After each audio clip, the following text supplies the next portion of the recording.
Good day, mate. I've nailed it. Yeah, we're off to Australia, obviously. Yeah. Close enough. Oh my god, do you know what's just occurred to me? Is I don't think we're going to mention that Derry is where it is set in this episode, which is something that we should have, or should do.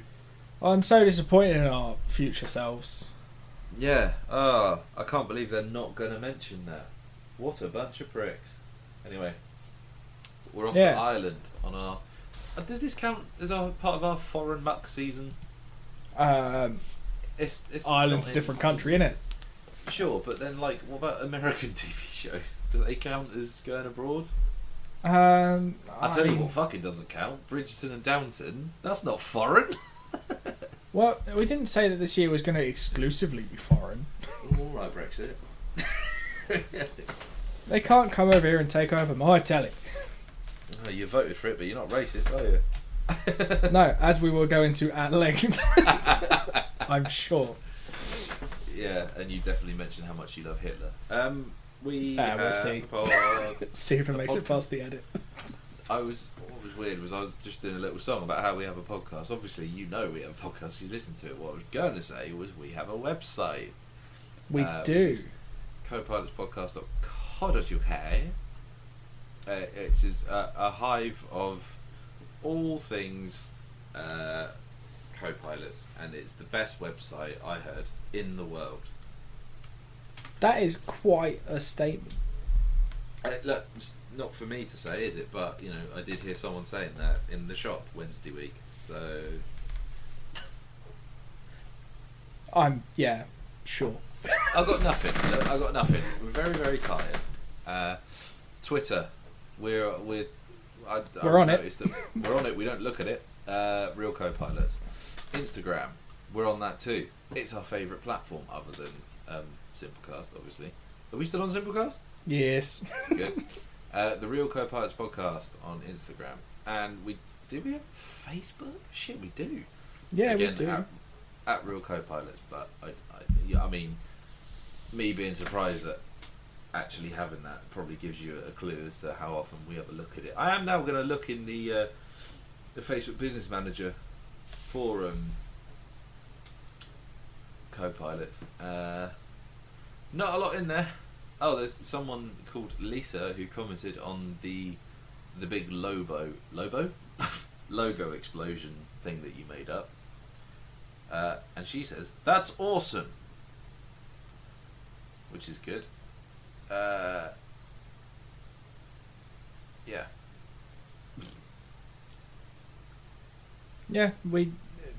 Facebook gets the same posts that the rest of them get.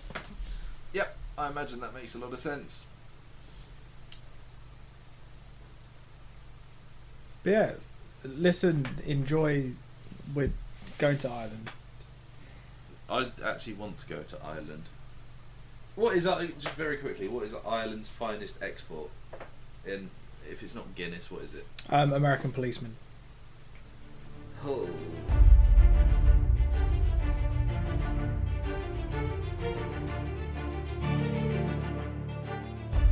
We've just had such a fucking pain in the arse getting this to work, but now it works. And yes, listen, I have whiskey. I think it's appropriate currently. Well, it would be were it Irish whiskey. Alas, it's only Scotch.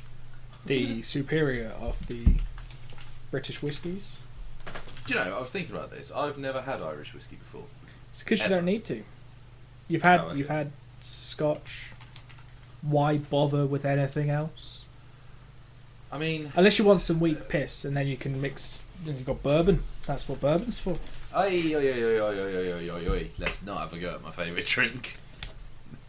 You bastard. Well, can't. No. It shouldn't be your favourite drink. It's delicious though. But it's only for mixing. It makes a lovely old fashioned.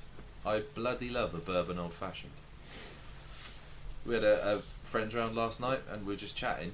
I wasn't even thinking about booze. I went, oh, do you know what I fancy right now? And I can't remember what my answer was going to be, but Amy, my friend, just went, old fashioned? And I went, oh shit, now I do, so I had to make one. Hard lives we lead. Hard lives. It is. I tell you who else has a hard life. People in the Troubles. Oh, Christ. Yeah, they do. That's how we're doing it. Which should we start with? So we got Derry Girls, we got Father Ted. I guess Derry Girls, seeing as I don't think, because it is explicitly set in the Troubles. Father Ted, it's just in Ireland. I have just opened the Wikipedia page for the Troubles, just so I can refer back a brief overview of what was going on, and it sounds really not good. No. No good. No. So yeah, Derry Girls. I fucking love this show. I said to you just before we start recording, I've watched this particular episode about 3 times, and I think it's the only one I've seen. No, I've seen what they go to a chippy at one point. How much of this have you seen? Have you seen? I've seen this episode. Oh, okay. So yeah, there's pretty much it's 4 girls just being teenagers growing up during the Troubles. Yeah. And what strikes me is that the Troubles is just referred to as like just something that has gotten in the way, and that they're just sort of living their lives around, which I imagine, you know, while horrific, that's probably quite accurate to how it was received. I imagine wars are much like that anyway, in general. Like, it's just something that kind of gets in the way for normal people, but then it's once you look back on it and go, oh fuck. Oh fuck. I suppose I wonder, like, if we're going to have that with the old Rona situation. Like, because you know, it very quickly the conversation became, oh, another bloody lockdown, and then it was jokes about Zoom quizzes and all that sort of bollocks. Yeah, it will just be a thing that we survived, and I'd like you to give it its proper name, the China flu. I'd also like to just point out, you haven't survived it just yet. You haven't guaranteed that you've lived through it. We've still got time. Get fucked. I've survived. It's almost 2022. Yeah, well, you know, I'm seeing you next week. You might not have made it. But obviously, as this comes out, we're already well into 2022. What, like 4 weeks in or something? Yeah, so if this comes out and people are listening, 2022 is better. God, I hope it's better. Come on in, lay it on me. What did you think of this? I enjoyed it, but the weird... I was about to say the weird thing. It generally shows that are like teenagers going to school are shows that we like. That is and true. I don't know what... It's the same with... Because it reminds me a bit of like Some Girls, but in Ireland. Some Girls. Remind me of what Some Girls was. It's a group of 4 teenage girls going to school in London. I don't even remember that. I know we've done it. We've done it, and we both had a positive reaction to it. Oh, that's nice. So, it's just that, but... At least we're not misogynistic. No, if anything, we would hate a show more for not having women in it. That is true. We're just so fucking good like that. Yeah. Not even intentionally. I think it's just... it happens. Because is it not true that most people in the world are women? So it kind of makes sense that they're represented in shit. Yeah. But maybe, as we've just started on our international tour of the world of television, we might find some bits of the world where they're not. That is true. I can't wait for our... I was going to name a country there, but I won't. Our North Korean special is going to be ever such a lot of fun. I wonder if any telly actually makes it out of North Korea. I don't think it does. I don't think you're allowed the internet in North Korea, so... No, they have an intranet, so they've got an internal one. It's just something that looks like Twitter, but it's not. It's called Switter. Kitter. Korean Twitter. Kitter. That makes a lot more sense, actually, I suppose. So it's like, look at all the Americans with their cat memes. Idiots. When we're sitting outside in the real world with our cat memes.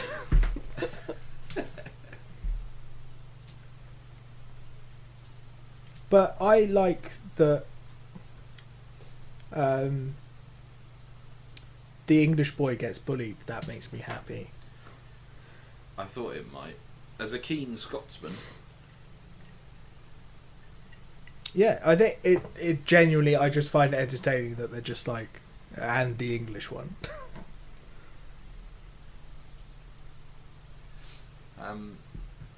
I think the strength of this is just on the performances of the four main girls, isn't it? Because they are all fucking brilliant at what they do. Like, I mean, if you think this is like a response to the In-Betweeners, which I think you pretty much can say with some confidence it is. Yeah. You know, they definitely have their roles, don't they? Like, there's archetypes that they fulfill, and I just think it's fucking brilliant. It's so funny. Like the fact that when they get in a dressing down and the headmasters and the parents come in, and they say, "Oh, that fucking bomb just got in the way today, didn't it?" Yeah. Yeah, because they say it right at the start, and you're like, "Ooh, that's going to be a plot point," and it just isn't. Yeah. And the dad's just like, "Yeah, their boss can go the long way around."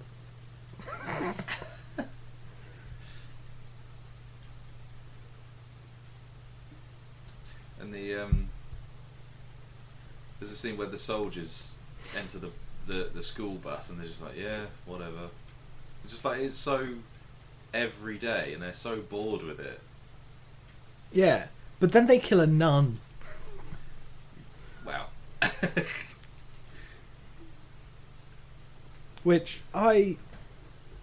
So I think my favourite bit is that you got like the impression that there was like going to be a narrator who was like just going to introduce like every episode of the show, but it turns out just to be the sort, I guess, main character's cousin. The mainer. Yeah. Yeah. Just reading the diary. And then I thought I completely forgot, and then it happens again at the end. That is so well done at the end.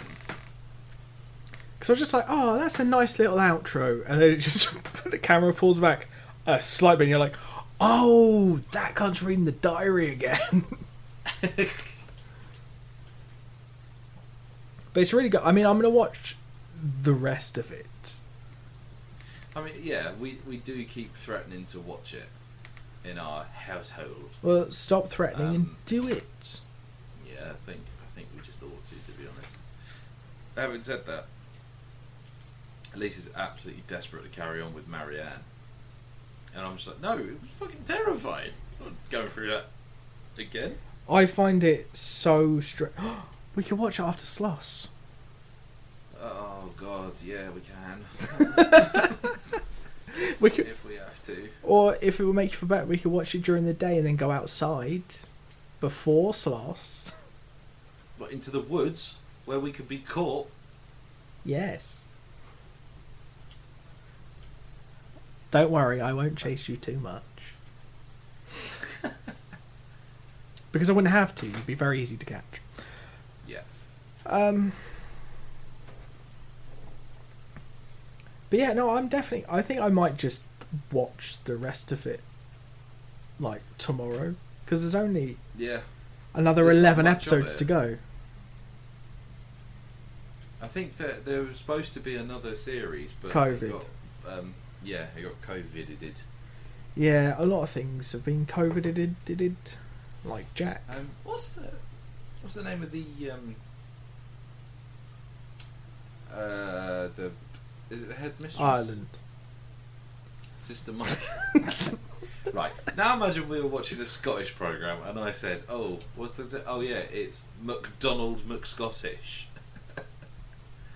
That's probably someone's name, though, to be fair. Yeah, it's a perfectly reasonable, traditional family name. They got a lovely tartan. Yeah. Have they? Yeah, it'll be green and blue and red, like the rest of them. Like all of them. But yeah, I think it's very good. I very enjoyed. You very enjoyed? I very enjoyed. I specifically enjoyed James pissing in a bin. Put that on the poster. Yeah. I do think it's one of the better comedies that have come out recently. For sure. Yeah, I think it's weird because there are so many good comedians, but sitcoms and like shows like this don't, unless I just don't see them. I mean, I don't watch a lot of normal telly, so I don't see a lot of adverts for stuff. Maybe that's the problem. And then I watch a lot of panel shows. Maybe the issue is me. Because I know that... I'm glad you're finally coming to the conclusion that I came to a long time ago. That you are the problem. Yeah, but you keep coming to me with this problem, but I want a solution. But you just keep going, read about the final one, and I don't know what that means. Although all the shower heads and gas pipes you keep sending should be somewhat of a hint. I've been sidetracked by Hitler. That is so often the problem with you as well. Well, you know, sometimes you just have a hero, and an unhealthy obsession. He did have an unhealthy obsession. Are you happy with where this is going? Not really, no. It's getting a bit close to the truth. So speaking of God-fearing Christians, Catholics, which I suppose they're Christians, right? What we're going to discover is by doing shows that are set in very religious places. I don't know a lot about religion. No. Yeah. Well, no, I know that they're organised, and the organisation is generally the problematic part. The actual inherent belief systems are generally, don't be a cunt. I can get on board with that. Yeah, it's the other 9 rules that I don't really gel with. Like, don't do murder. No, taking away all our fun. I know. I can get on board with don't be a cunt, because you can murder without being a cunt about it. But yeah, Father Ted is a very... It's nothing to do with murder. No, it's... I didn't realise it was quite as old as it was. No. It's one of those ones where, like, there's definitely one scene in particular where you go, oh, that's not right. Oh, that'll be the Nancy scene, won't it? Yeah, that's definitely not okay. But we do make those jokes about Catholics still. Yeah, more because it's been proven. They're not actually jokes anymore. Or is it? No. Is it just the like on the noseness of it in that scene?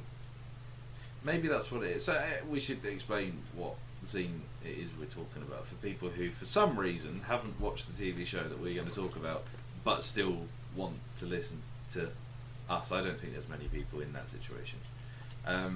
So there's a priest who he is asleep and he's having a dream, and in the dream he's telling a lot of, and I mean like quite obviously school children, that they need to get changed for volleyball and it's very warm outside, and it's just, what the fuck is going on here?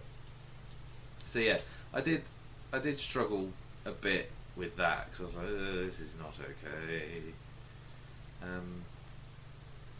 I think even at the time, I don't think it's implied that it's okay. I think it's a very, I guess, just a nod to the fact that Catholics are a bit noncy sometimes.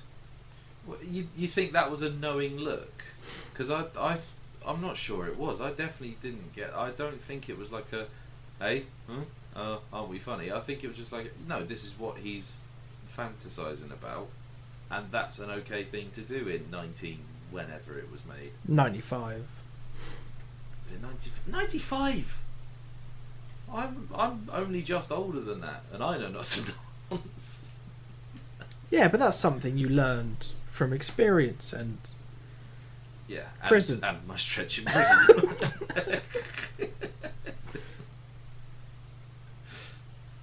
But I think it's the same with Torchwood. I think it is maybe just a scene that hasn't aged well. You remember that long ago, a whole month ago.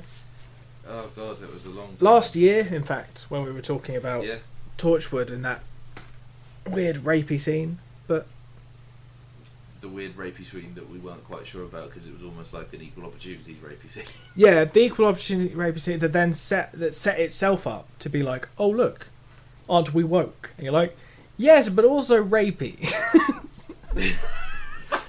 And I'm not sure if that's a better combination of things. No, I think if in the combination of things that you've got, rapey is one of them. Maybe you should redo your equation. Yeah, that's like the multiplying an equation by 0 at the end. So you always end up with 0.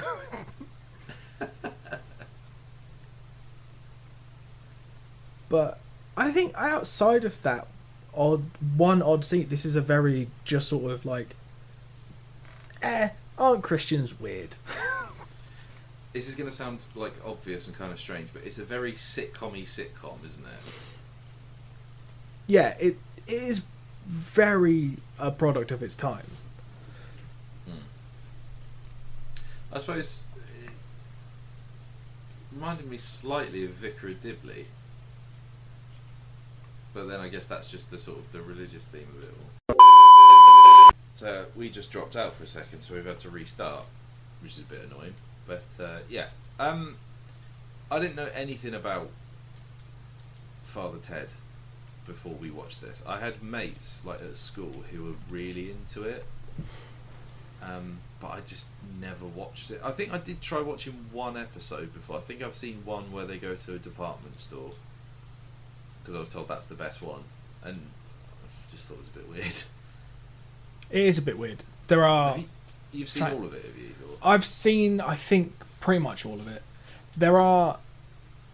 It's one of those shows that you can pull like random clips from and be like, look, this is why it's funny. Right.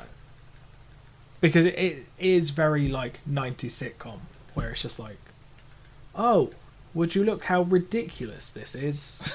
There's a bit of dirt on his window, and he stands there, like, waving his arm around. That kind of looks like Hitler. What? Like, it's just like a little clip, and then he's like, oh no, I can't have people thinking that I'm racist. Oh, that would be bad. And then he walks outside, and someone's like, so I hear you're a racist now, father. And with that accent, so are you. Yeah. Accents aren't my thing, but I tried. Put in a shift. Put in a shift? You did one voice. Yeah. Badly, so, you know, it's fine. But yeah, I really wasn't sure what I thought of this. It was passingly funny. But I don't think it's one I'm going to rush to finish watching. Although, this is the first thing that Graham Norton was in, wasn't it? Is that one right? of them? Yeah, he is in it. Yeah, and it's, I don't know. It might just be that it hasn't aged well, and I've got a big lump of nostalgia for it. How old were you when you were watching this? Then were you watching it like as a It teenager? would have been Or? Yeah, when it was on they were showing it on Channel 4. I think so, probably in like the... Well, it would have been on from like at some point in the mid-2000s. Yeah. That makes a lot of sense. Because it was on before, either before or after like Graham Norton, and around when Channel 4 were just showing loads of stand-up. So it was in around that point that I got really into stand-up, because Channel 4 was showing a lot of it. That is, and I saw a lot of stuff like this around it. That sort of era is definitely responsible for... I think probably like most people of our generation, it's probably their sense of comedy is, you know, in a large part probably it is based on what was on Channel 4 when we were kids. I know mine definitely is anyway. Mine is to an extent, but then they ruined it by being like, "Oh look, Phone Jacker," and I was like, "Cool, Channel 4's dead to me." Yeah, Phone Jacker was always shit. I never liked Phone Jacker. He's got a podcast now though, so you know, good luck to him. I think is it an Audible original or something, or Spotify original? I can't remember. Spotify, I think. Yeah, I've promoted it for because you know I'm joking Pod Bible. I have done adverts for it, but you don't even know where it is, so it's not very good advertising, is it? Well, I can't remember whether it's for which Pod Bible partner it's actually for. So that's my excuse. I'm trying to think where my enjoyment of like the more offensive, like air quoted comedy is.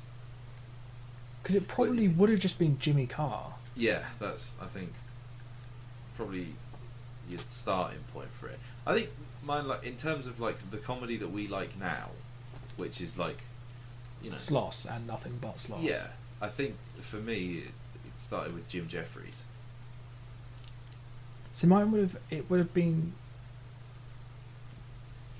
So who were the first stand-ups that I really watched? Jimmy Carr, Graham Norton... Weirdly, but he only has one stand-up DVD. That one DVD. I got that and then weirdly, Ross Noble was an early one. Yeah, I suppose it's more sort of surreal than. Yeah, no, it's Aggie. It's mental. Like that man is broken inside. And then it would have just been like Frankie Boyle. Yeah. Mock the Week, for sure. Mock the Week, and I think Frankie Boyle had some spots on Channel 4, yeah. And they were just horrendously offensive. Yeah. But like in a good way. Like in a way that makes you feel good about yourself. Because he's not talking about you. But yeah, Father Ted, it's yeah, no, it must be a nostalgia thing, I think, and also maybe a knowledge of like, not a knowledge of what else goes, like what other things happen in it, but just being more familiar with the characters. I guess probably makes it easier to find entertaining. Yeah. I suppose, yeah, because I think for me, like my sort of version of this would be Blackadder. Like, that was the first sort of sitcom-y thing that I was like, oh, like, TV's not just for kids. There's stuff for adults as well, and I felt real sophisticated. Yeah, Blackadder will make you feel that way until you're a grown-up. Then you go, oh. I do wonder, actually, about watching that back and just seeing, like, how sort of not alright it probably all is. So, that's the thing, but genuinely... Blackadder Goes Forth helped me get my GCSE in history. Well, yeah, I mean they've got the episode, the very last shot is oh fucking hell, it's all over the show. Yeah. Well, I think I wouldn't mind so. In my actual GCSE for history, I had a Blackadder quote. Which one? Was it boom, boom, boom? No, it was something about General Haig making a gargantuan push to move his drinks cabinet closer. 1 inch closer to Berlin, which was incorrectly quoted in my sources paper for GCSE history. Pretty sure it was 6 inches. No, the bit they got incorrect was gargantuan. Oh. And it fucked me off. I don't remember anything else about that history paper. I remember that they got that quote wrong, and I was annoyed about it. Not that I would have corrected it, because I can't spell gargantuan. So, no. Because it's not a word that you use a lot. It's certainly not me. No. But yeah, I've enjoyed our little excursion to Ireland. Yeah, it was a good fun trip, wasn't it? Where are we off to next? Oh, this is what this is. This is the Co-Pilots World Tour. Yeah, well, we're doing. It's going to be a weird one next week. We're going Korea, and I think America. The original film was Korean. What, Snowpiercer? Yes. We're not watching the film though. No. Which is going to confuse everybody. Well, I mean, I've seen the film, so it's fine. It's a cracking film, to be fair. Yeah, so hopefully the TV show stands up. Yeah, no pressure. I mean, I've just read the cast list. I'm like, yeah, okay, you're going to do all right. It's got Sean Bean in it. Oh, well, I mean, he's not lasting long, is he? And the other one we're doing is Squid Game, which actually is, for me, ineligible for Top Show of the Year because we watched it a little while ago. I'm on episode 7. Oh, okay. I've been on episode 7 for about 3 weeks. But yeah, so next week we're off to Southeast Asia. Yeah. And then it looks like we need to do some planning. Yeah, we should. Because otherwise we'll just be like, next week we're going to foreign. Really not doing yourself any favours for this whole I'm not racist thing you're going for. I mean, it's not something I'm pushing hard for. I try to let my actions do the talking. That's really terrifying that you're saying it. Well, let's just leave it there.